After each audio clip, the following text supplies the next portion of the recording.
Abra sua Bíblia comigo no livro de Provérbios, capítulo 20.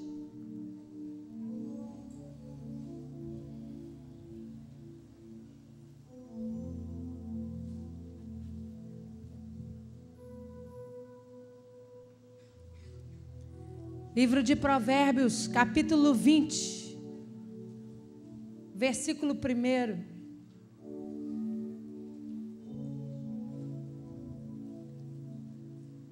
Você achou? Diga amém.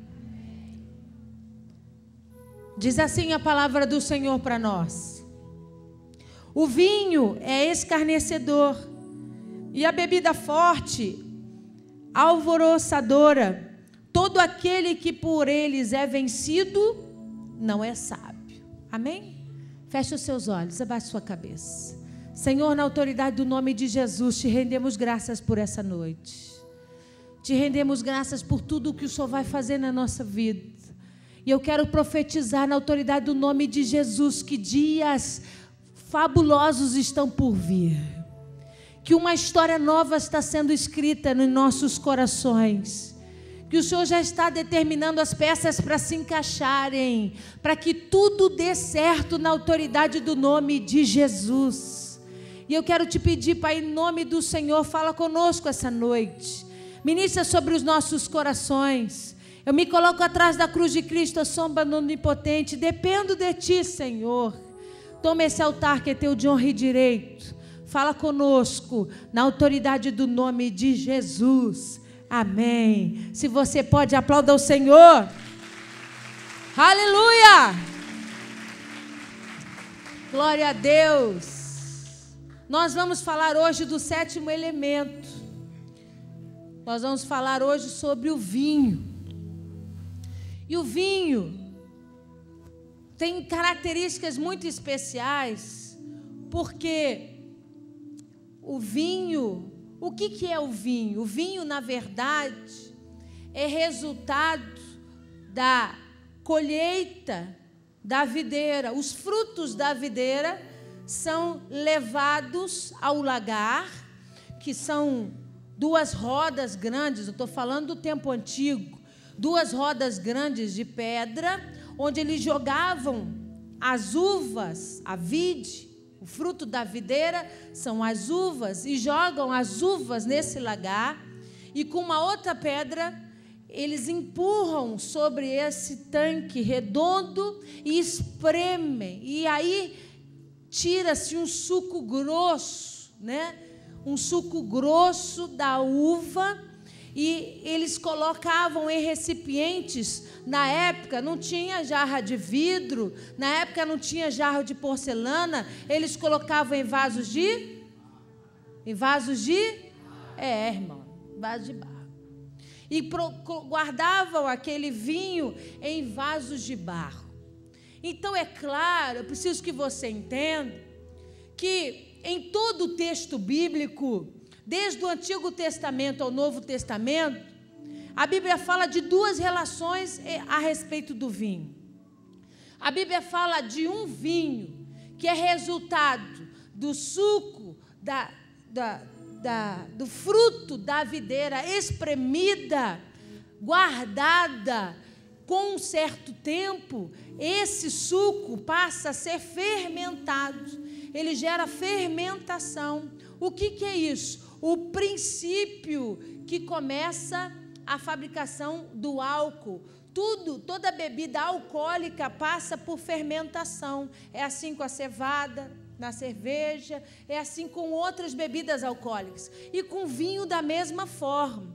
Então, eu preciso ter muita atenção quando eu leio textos bíblicos que a palavra fala de vinho, porque tanto no hebraico quanto no grego é a mesma expressão. Varia de acordo ao estado, e a Bíblia então não entra em detalhes a respeito do estado. Então você precisa raciocinar. Então, quando eu leio Provérbios capítulo 20, versículo 1, Deus deixa claro que Ele está falando de um vinho fermentado. Deus deixa claro que Ele está falando de um suco de uva que foi guardado, conservado e ficou um tempo além do normal, e isso gerou nele fermentação. um princípio alcoólico. É por isso que ele diz assim: o vinho é escarnecedor e a bebida forte alvoroçadora. Todo aquele que por eles é vencido não é sábio. Ele deixa claro que esse vinho é um vinho que foi fermentado, ou seja, um vinho que passou a ter um teor alcoólico. E aí você vai ler em textos, em Levíticos, quando Deus fala a respeito dos sacerdotes,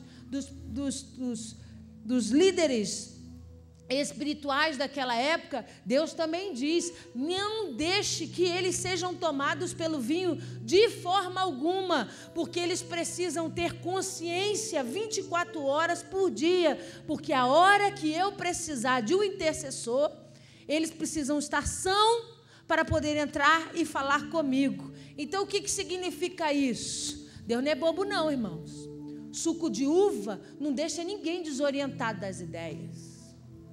Fruto da videira pura não deixa ninguém desorientado das ideias, que não pode responder ao chamado de Deus. Deus está falando aqui do fruto da videira com fermentação, do fruto da videira que já passou por causa da forma de guardar e do tempo, uma bebida com álcool. Diferente da nossa, o teor alcoólico era muito menor do que o vinho, né, que você conhece hoje, chega até a sua mesa. O teor alcoólico era bem menor, mas existia por causa da fermentação. Mas, ao mesmo tempo, a Bíblia fala do fruto da videira simplesmente, unicamente, como suco de uva. A primeira prensa, colocavam-se as uvas no lagar, espremiam, a primeira prensa, aquele sumo grosso que saía, era suco de uva, concentrado.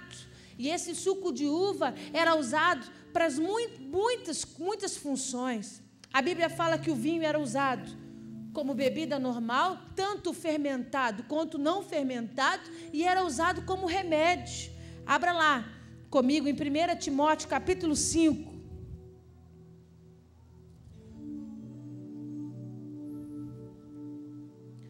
Primeira Timóteo, capítulo 5, versículo 23.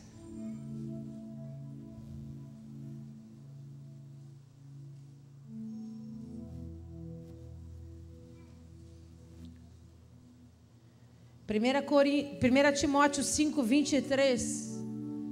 Diz assim: não continues a beber somente água, use um pouco de vinho por causa do teu estômago e das tuas frequentes enfermidades.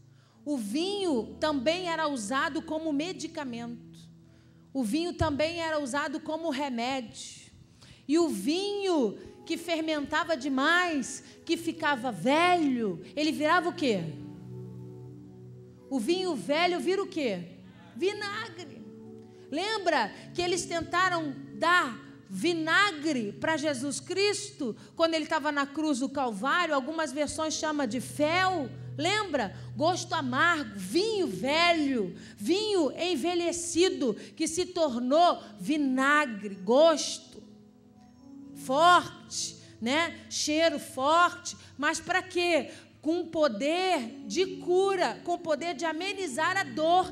Tocaram Jesus com a boca, com aquele pano umedecido de vinagre para entorpecê-lo. O que significa isso? Para tentar adormecer um pouco a dor, mas a Bíblia diz que Jesus não o aceitou. A Bíblia diz que Jesus não aceitou porque precisava passar por tudo aquilo para que verdadeiramente a minha vitória e a sua vitória fosse completa. Senão o diabo podia usar isso contra ele, podia dizer assim: você só aguentou a cruz porque te deram vinagre. Você só suportou a cruz porque eles te deram um entorpecente, uma bebida, um vinagre que tinha poder de diminuir a tua dor.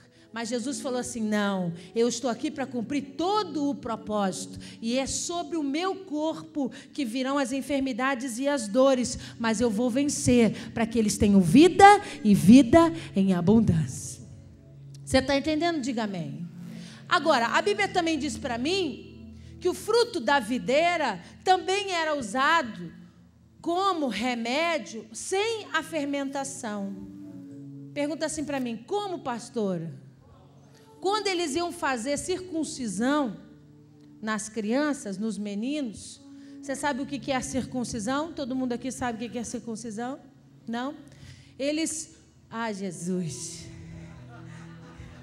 Como você explica isso, Jesus? Pois é. Eles, na cadeira, dentro do... Ah, Jesus. Eu sei, mãe, eu sei o que é.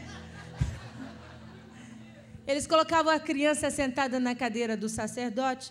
O sacerdote sentava e segurava a criança em cima dele, o menino. E eles despiam o menino e puxavam a pelezinha que fica sobre a cabeça, né, do pênis. E essa pelezinha precisava ser cortada. Isso que eles chamam de circuncisão. O corte, a retirada dessa pele sobre o prepúsculo, sobre, né, a cabecinha do pênis. E aí, quando você imagina fazer isso a sangue frio, não davam anestesia nas crianças. Puxavam e cortavam essa pelezinha a sangue frio, né? E aí, com uma pedra. E aí, o que acontecia? Logo depois que eles retiravam essa pelezinha, eles davam o fruto da videira para a criança. Mergulhavam, né, no pano o suco da uva e enfiavam na boca da criança. Aí a criança ficava mamando o suco docinho da uva e esquecia que tinham cortado o sistema bruto, né? Então, funcionava como remédio, mas sem fermentação. Porque que mãe doida vai deixar dar vinho alcoólico para um bebezinho, né? Para uma criança pequena. Então, não era usado com fermentação. Nesse caso, era usado o remedinho, era usado só como suco da videira, o fruto da videira sem fermentação. Você está entendendo? Diga amém. Mas aí... Isso tudo, nós estamos falando de uma linguagem literal, do vinho da forma como ele é, da representação real do vinho. Mas a Bíblia traz para nós duas linguagens. A segunda linguagem é a linguagem simbólica, a linguagem figurativa, onde eles usam o vinho como exemplo para parábolas, eles usam o vinho como palavra profética, e é isso que nós vamos ver a partir de agora. O que é que o vinho é correlacionado na palavra de Deus? E aí eu vou chamar um especialista para explicar. Quem que vai explicar para nós? Quem que vai explicar para nós? Jesus, diga comigo, mestre. É, sempre ele. Abra sua Bíblia comigo em João, capítulo 2.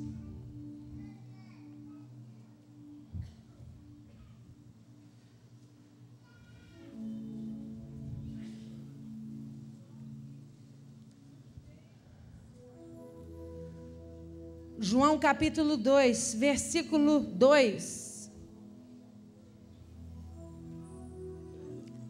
Você achou? Diga amém. Diz assim: Jesus também foi convidado com os seus discípulos para o casamento. Tendo acabado o vinho, a mãe de Jesus lhe disse: eles não têm mais vinho. Mas Jesus lhe disse: mulher, que tenho eu contigo? Ainda não é chegada a minha hora. Então ela falou aos serventes: fazei tudo o que ele vos disser. E estavam ali 6 talhas de pedra que os judeus usavam para as purificações, e cada uma levava 2 ou 3 metretas. Jesus lhe disse: enchei d'água as talhas. E eles as encheram totalmente. Então lhes determinou: tirai agora e levai ao mestre-sala. Eles o fizeram. Tendo o mestre-sala provado a água transformada em vinho, não sabendo de onde viera, se bem que o sabiam os serventes que haviam tirado a água, chamou o noivo e lhe disse: todos costumam pôr primeiro o bom vinho